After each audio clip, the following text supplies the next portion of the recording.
Hello नमस्कार दोस्तों, स्वागत है आप सभी का हमारे यूट्यूब चैनल में। तो दोस्तों आज की इस वीडियो में हम पढ़ने वाले हैं।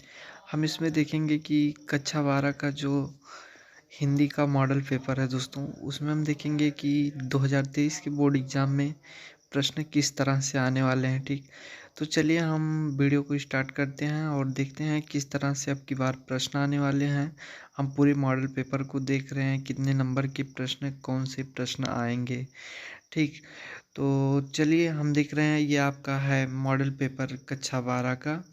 और इसमें आपको दिया गया है 3 घंटे 15 मिनट का समय दिया गया है। ठीक, ये आपको 3 घंटे 15 मिनट का समय दिया गया है, जिसमें से 15 मिनट आपका हो जाता है पेपर को रीड करने का और 3 घंटे में आपको लिख के जमा करना है। ठीक, और ये आपका पूर्णांक हो गया, 100 नंबर का आपका हिंदी का पूर्णांक है।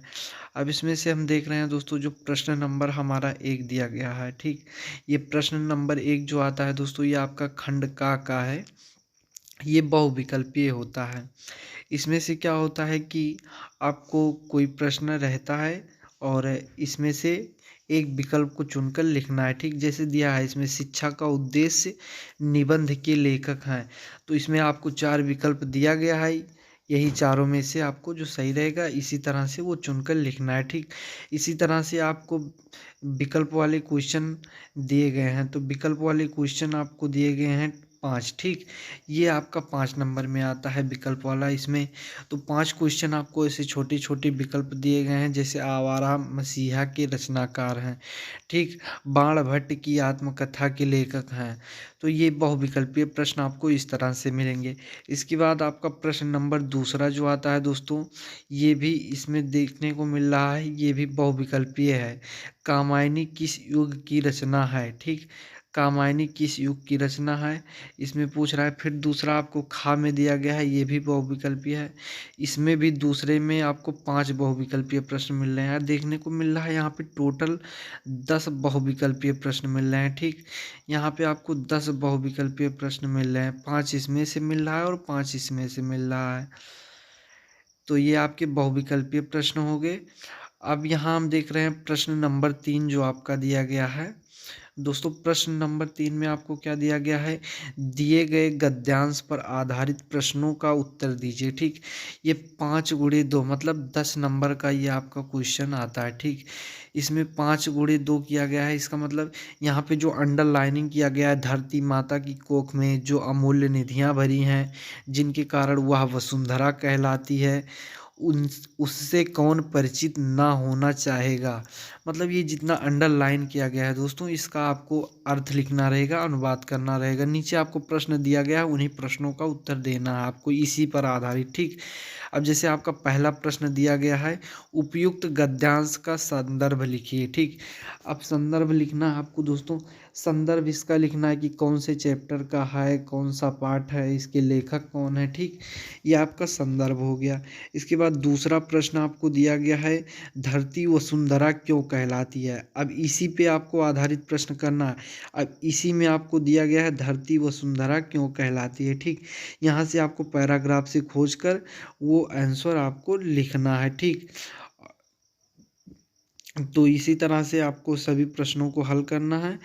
और इसके बाद देखते हैं हम अगला प्रश्न। ठीक, अगला प्रश्न आपका दिया गया है, रेखांकित अंशों की व्याख्या कीजिए। ठीक, रेखांकित अंशों की व्याख्या कीजिए।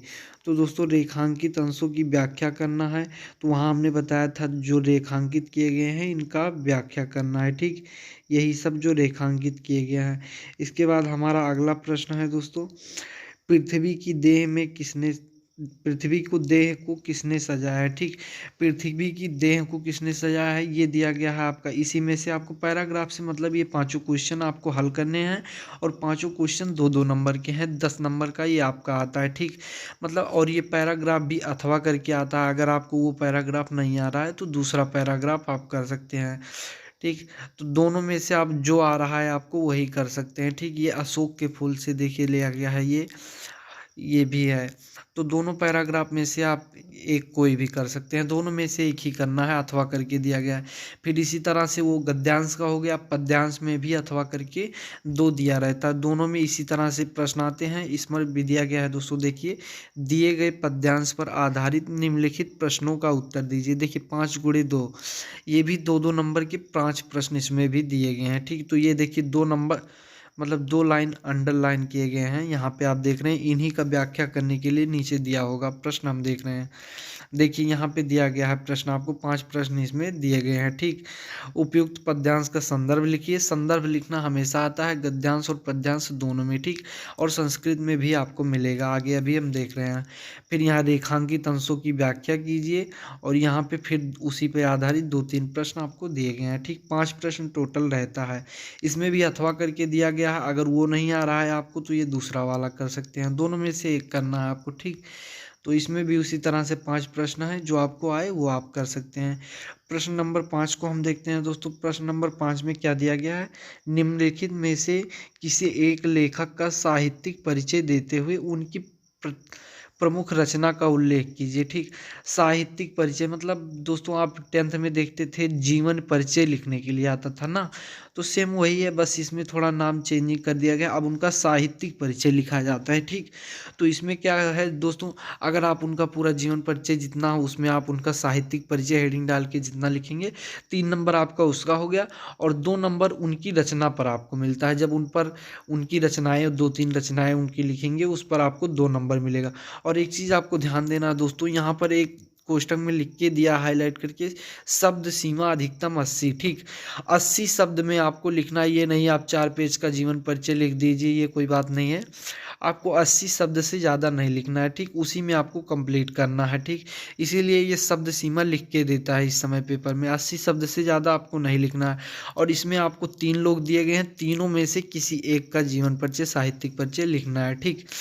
तो तीनों में से जिसका आपको आता है वो आप लिख सकते हैं। इसी तरह से हम अगला प्रश्न खा देखते हैं इसका दोस्तों। निम्नलिखित में से किसी एक कवि का, वहाँ आपको लेखक का लिखना था, यहाँ कवि का लिखना है, ठीक। कवि का साहित्यिक परिचय लिखना और उसकी प्रमुख रचना को लिखना है, ठीक। तो यहाँ पे 3 नंबर यहाँ आपको साहित्यिक परिचय पे दिया जाएगा, 2 नंबर आपको उनकी रचना पर दिया जाएगा, ये भी 5 नंबर का आपका आता है। देखिए इसमें भी अधिकतम सीमा शब्द जो दिया गया है ये 80 वर्ड दिया गया है, ठीक। तो ये आपका हो गया। इसमें भी 3 लोग रहेंगे, तीनों में से जो आपको आता है वो आप लिख सकते हैं, ठीक। तो चलिए हमारा जो प्रश्न नंबर 6 है उसको हम देखते हैं। बहादुर अथवा पंचलाइट कहानी के उद्देश्य पर प्रकाश डालिए। दोस्तों बहादुर और पंचलाइट की कहानी आप लोग पढ़े होंगे, आपके बुक्स में दिए गए हैं, बीच में दिया गया है। इस पर हम एक नया वीडियो डालेंगे, उस पर पर्सनली एक एक वीडियो बनाएंगे, ठीक। इसके लिए आपको अगले वीडियो में आपको मिल जाएगा ये।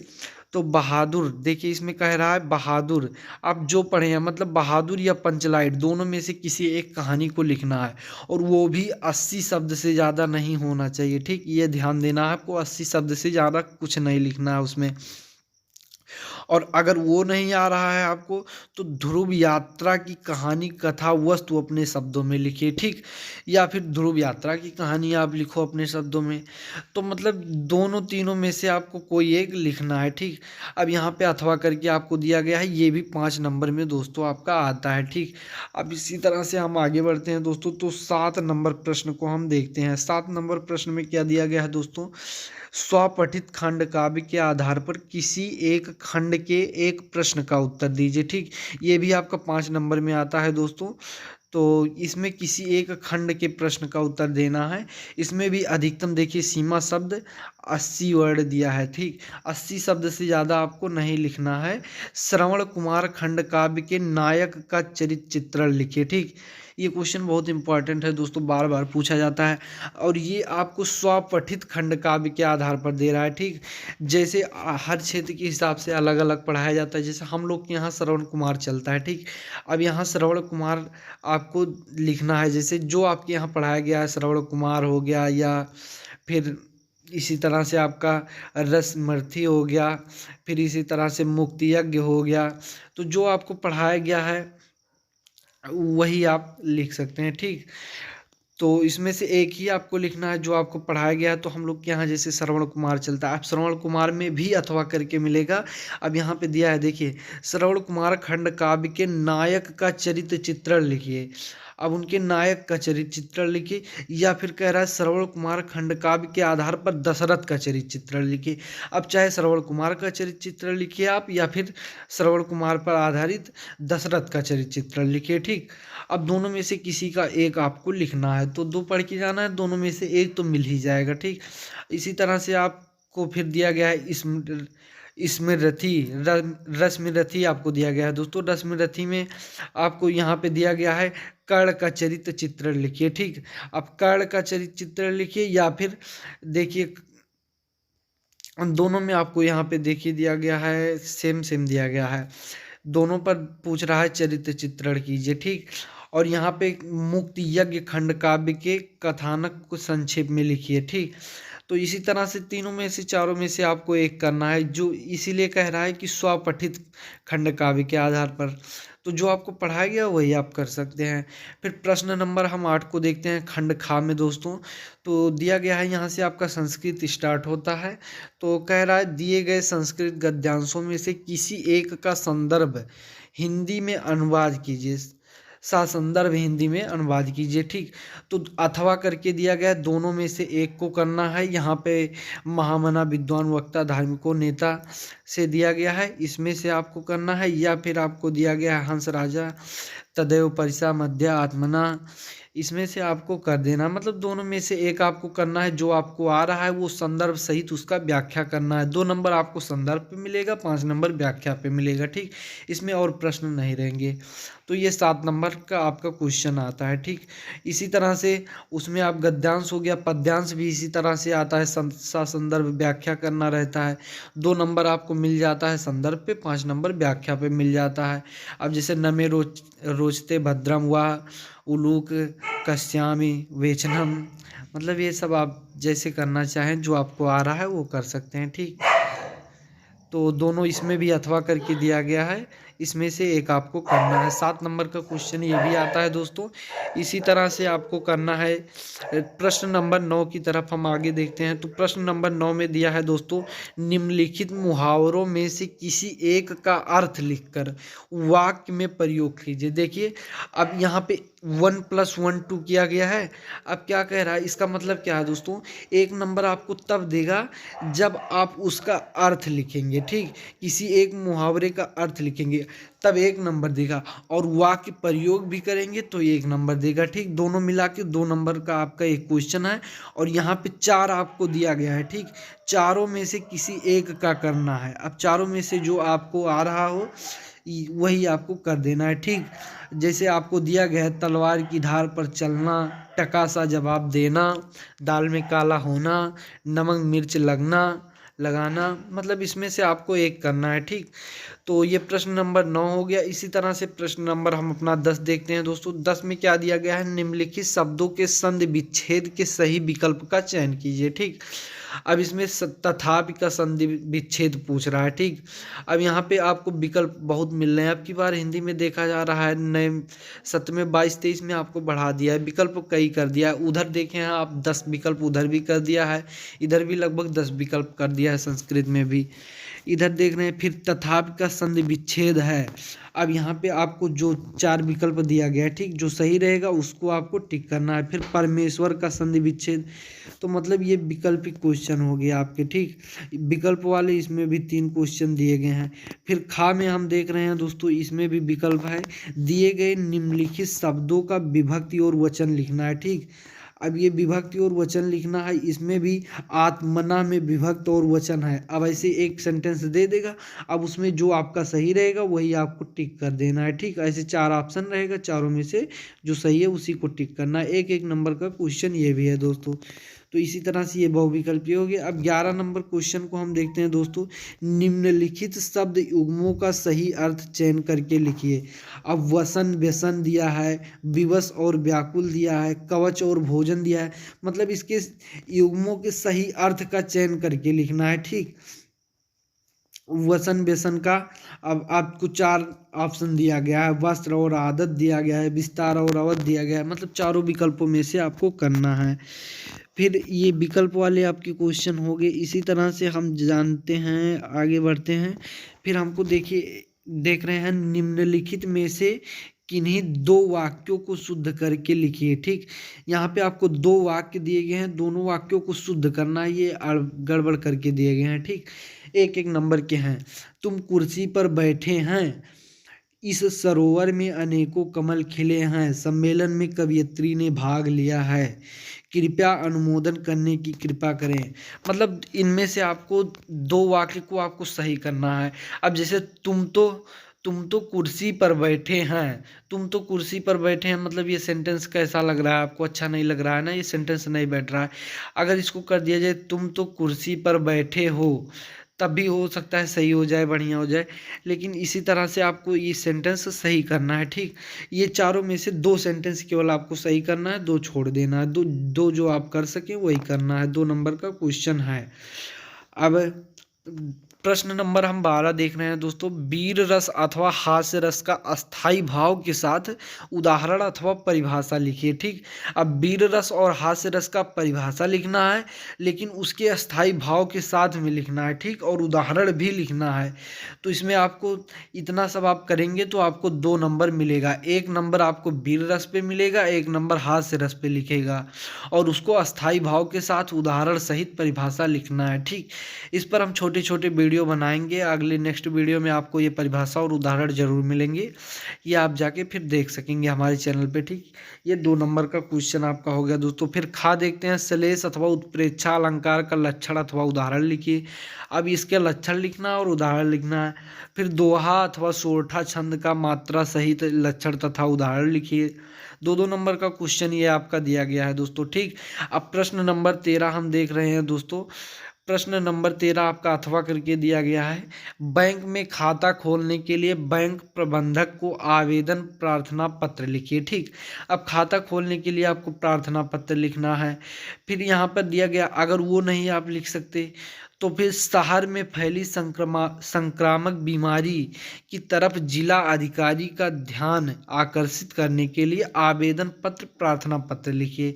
आवेदन पत्र या प्रार्थना पत्र लिखिए। ठीक, ये आपका 6 नंबर का क्वेश्चन आता है दोस्तों। ठीक, ये 6 नंबर का आपका हो गया। और इसी तरह से हम प्रश्न नंबर 14 देखते हैं, जो हमारा लास्ट प्रश्न है दोस्तों। ये हो गया आपका, निम्नलिखित विषयों में से किसी एक पर अपनी भाषा शैली में निबंध लिखिए। ठीक, ये 2 + 7 9 नंबर का क्वेश्चन है दोस्तों। 9 नंबर का निबंध ये आपका आता है। ठीक, ये आपका 9 नंबर का क्वेश्चन है, बहुत ही आसान है, आप अपने सेंटेंस में लिख सकते हैं दोस्तों। ये भी बहुत ज़्यादा नहीं लिखना रहता है, जैसे 80 शब्द का सीमा उसमें दिया है, उसी तरह से ये भी लगभग 80 शब्द के आसपास लिखना रहता है। ठीक, तो देश में बेरोजगारी की समस्या, आतंकवाद की समस्या और समाधान, वृक्षारोपण का महत्व, विद्यार्थी और राजनीति, देश की समृद्धि और विकास में समाचार पत्रों की भूमिका। ठीक, ये 4-5 आपको दिए गए हैं, चारों पांचों में से किसी एक पर आपको निबंध लिखना है दोस्तों। तो ये दोस्तों आपका हो गया टोटल हिंदी का मॉडल पेपर। तो ये आप जाकर यूपीएमएसपी से, जो उत्तर प्रदेश माध्यमिक शिक्षा परिषद की ऑफिशियल वेबसाइट है, वहाँ से आप जाकर डाउनलोड कर सकते हैं। इसका पीडीएफ आपको वहाँ मिल जाएगा। ठीक, लिंक हम अपने डिस्क्रिप्शन बॉक्स में दे देंगे। ठीक, और इम्पॉर्टेंट क्वेश्चन के नोट्स के लिए आप हमारे टेलीग्राम चैनल को ज्वाइन कर सकते हैं या व्हाट्सएप ग्रुप को ज्वाइन कर सकते हैं। ठीक, तो दोस्तों हम मिलते हैं अपने एक नेक्स्ट वीडियो में एक नए टॉपिक के साथ। और अगर अभी तक आपने हमारे चैनल को सब्सक्राइब नहीं किया है तो प्लीज़ हमारे चैनल को सब्सक्राइब करके बेल आइकन को प्रेस कर दीजिए। तो दोस्तों हम मिलते हैं अपने नेक्स्ट वीडियो में एक नए टॉपिक के साथ। तब तक के लिए धन्यवाद दोस्तों।